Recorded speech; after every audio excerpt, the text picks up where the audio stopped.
Assalamualaikum warahmatullahi wabarakatuh. Saya Ina Syara Terning Putri NIM 280 31020234 dari Prodi D3 Administrasi Keuangan. Di sini saya akan menjelaskan materi tentang kegagalan dan reorganisasi. Definisi kegagalan perusahaan. Kegagalan dalam arti ekonomi biasanya berarti bahwa perusahaan kehilangan uang atau pendapatan perusahaan tidak menutup biayanya sendiri. Ini berarti tingkat labanya lebih kecil dari biaya modal atau nilai sekarang dari arus kas perusahaan lebih kecil dari kewajiban. Kegagalan terjadi bila arus kas sebenarnya dari perusahaan tersebut jatuh di bawah arus kas yang diharapkan. Bahkan, kegagalan dapat juga berarti bahwa tingkat pendapatan atas biaya historis dari investasinya lebih kecil daripada biaya modal perusahaan. Faktor penyebab kegagalan perusahaan. 1. Ketidakmampuan manajemen. Dalam bisnis kecil, kurangnya pengalaman manajemen atau lemahnya kemampuan pengambilan keputusan merupakan masalah utama dari kegagalan usaha. 2. Kurang pengalaman.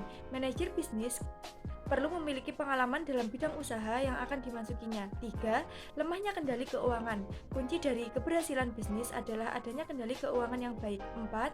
Gagal mengembangkan perencanaan yang strategis. Tanpa memiliki suatu strategi yang didefinisikan dengan jelas, sebuah bisnis tidak memiliki dasar yang berkesinambungan untuk menciptakan dan memelihara keunggulan bersaing di pasar. 5. Pertumbuhan tidak terkendali. Pertumbuhan merupakan sesuatu yang alami, sesat, dan didambakan oleh semua perusahaan. 6. Lokasi yang buruk. Pemilihan lokasi yang tepat harus dipilih berdasarkan penelitian, pengamatan, dan perencanaan. 7. Pengendalian persediaan yang kurang baik. Pada umumnya, investasi terbesar yang harus dilakukan oleh manajer bisnis kecil adalah salah satu tanggung jawab menjadi yang paling penting. 8. Ketidakmampuan membuat transisi usaha. Penyelesaian kegagalan perusahaan. 1. Penyelesaian sukarela. Penyelesaian sukarela dapat dilakukan melalui kesepakatan antara pihak kreditur-debitur. Yang kedua, penyelesaian lewat pengadilan. Apabila pihak kreditur dan debitur tidak mencapai kesepakatan untuk menyelesaikan secara sukarela, maka langkah selanjutnya yang tepat untuk ditempuh adalah penyelesaian secara hukum. Ciri-ciri perusahaan terancam gagal. 1. Tidak memahami keinginan konsumen. 2. Terlalu kaku terhadap rencana. 3. Tidak fokus pada perubahan pasar. 4. Tidak mengeksekusi. 5. Sibuk mengerjakan hal yang salah. Dan yang terakhir, tidak fokus pada keuntungan. Definisi reorganisasi perusahaan. Reorganisasi adalah suatu upaya untuk menjaga perusahaan tetap hidup dengan mengubah struktur modalnya atau pemodalan ulang struktur modal. Dalam situasi ekonomi dan bisnis yang tidak menggembirakan, perusahaan sering terpaksa harus bertahan dengan apa yang telah ada. Reorganisasi dalam aspek finansial dilakukan untuk memperkecil beban finansial yang tetap sifatnya. Langkah-langkah reorganisasi. 1. Menentukan nilai perusahaan.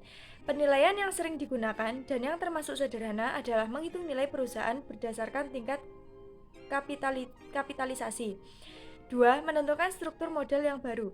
Struktur modal tersebut bertujuan mengurangi beban tetap atau bunga agar perusahaan bisa beroperasi dengan lebih fleksibel. Untuk mengurangi beban tetap tersebut, total hutang biasanya akan dikurangi. Cara yang dilakukan untuk reorganisasi.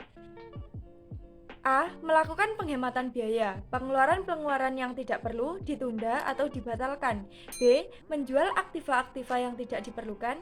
C. Divisi atau unit bisnis yang tidak menguntungkan dihilangkan atau dibuang. D. Menunda rencana ekspansi sampai situasi dinilai telah menguntungkan. E. Memanfaatkan kas yang ada, tidak menambah hutang, atau kalau dapat dikurangi di hari hasil penjualan aktiva yang tidak perlu dan menjaga likuidasi. Reorganisasi dapat dibagi menjadi 3 jenis, yaitu 1. Reorganisasi portofolio atau aset. Reorganisasi ini menyusun portofolio perusahaan supaya kinerja perusahaan menjadi semakin baik, yang termasuk ke dalam Portofolio perusahaan adalah setiap aset, lini bisnis, divisi, unit usaha atau SBU maupun anak perusahaan. 2. Reorganisasi modal dan keuntungan. Reorganisasi ini menyusun ulang komposisi modal perusahaan supaya kinerja keuangan menjadi lebih sehat.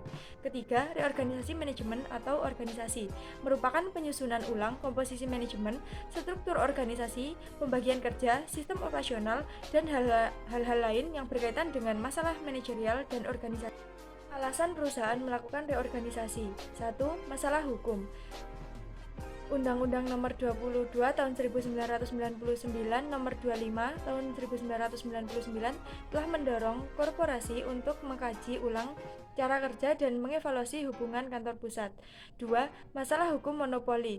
Konsumen dimanjakan dengan semakin banyaknya produsen. 3. Hukum holding anak perusahaan. Menerapkan operating holding sistem di mana induk dapat terjun ke dalam keputusan-keputusan operasional. 4. Masalah serikat pekerja. Dengan munculnya undang-undang ketenagakerjaan yang harus mengalami perubahan mendorong para buruh untuk semakin berani menyuarakan kepentingan mereka. 5. Memperbaiki image korporasi. Logo perusahaan dalam rangka menciptakan image baru akan perbaiki yang selama ini melekat pada korporasi. 6. Fleksibel manajemen. Seringkali merestrukturisasi diri supaya cara kerja lebih lincah, pengambilan keputusan lebih cepat. 7. Pergeseran kepemimpinan. Dan yang terakhir, akses modal yang lebih baik. PT Indosat menjual sebagian sahamnya di bursa dengan tujuan supaya akses modal menjadi lebih luas. Penggolongan reorganisasi perusahaan. 1. Reorganisasi yuridis, yaitu perubahan mengenai bentuk hukum dari surat perusahaan atau badan usaha. 2. Reorganisasi intern, yaitu perusahaan mengenai bentuk atau struktur organisasi. 3. Reorganisasi finansial, ialah perubahan menyeluruh dari keseluruhan struktur modal dalam perusahaan. 4. Reorganisasi operasional, adalah reorganisasi yang dilakukan dalam mengganti mesin-mesin maupun peralatan-peralatan yang menggunakan jauh lebih efisien. Ciri-ciri proses reorganisasi. 1. Perusahaan dinyatakan dalam keadaan insolvensi jika ia tidak bisa melunasi kewajiban kasnya pada jatuh tempo atau jika jumlah seluruh kewajibannya melebihi jumlah aktiva perusahaan. 2. Dana baru harus diadakan untuk modal kerja dan rehabilitasi harta perusahaan. 3. Semua sumber dana, kesulitan manajerial serta operasional harus diteliti. Standar dalam reorganisasi. 1. Standar kewajaran atau adil. Patokan dasar kewajaran adalah semua klaim harus dilaksanakan sesuai urutan prioritas, kontrak, dan hukum yang ada. Mereka yang digolongkan junior seperti pemegang saham biasa hanya diizinkan berpartisipasi jika mereka dapat menambahkan perusahaan pada waktu reorganisasi diadakan. Suatu pendekatan untuk menerapkan standar kelayakan mencakup langkah-langkah sebagai berikut. A. Merumuskan perusahaan dalam pengendalian dan kewajiban perseroan. B. Mengestimasikan penjualan masa depan. C. Menganalisis kondisi bersaing dan operasi sehingga tingkat laba masa depan atas penjualan dapat diestimasikan. D. Menentukan tingkat kapitalisasi yang akan diterapkan pada laba masa depan. E. Menerapkan tingkat kapitalisasi pada laba masa depan yang diestimasikan untuk suatu nilai perusahaan yang ditunjukkan. F. Menentukan jumlah yang akan dibagikan kepada penuntut. 2. Standar kelayakan. Pengujian utama dari kelayakan adalah apakah beban tetap untuk memperoleh pendapatan setelah reorganisasi dapat ditutup oleh labanya, atau jika perusahaan terpaksa harus dijual, apakah kemampuan perusahaan memperoleh laba secara minimal dalam nilai jualnya. Untuk dapat menentukan beban dari suatu perusahaan yang ingin terus beroperasi memerlukan peningkatan laba, pengurangan beban tetap, atau kedua-duanya. Beberapa tindakan yang diperlukan untuk meningkatkan daya penghasilan laba perusahaan adalah sebagai berikut. A.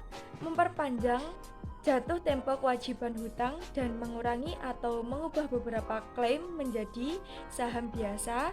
B.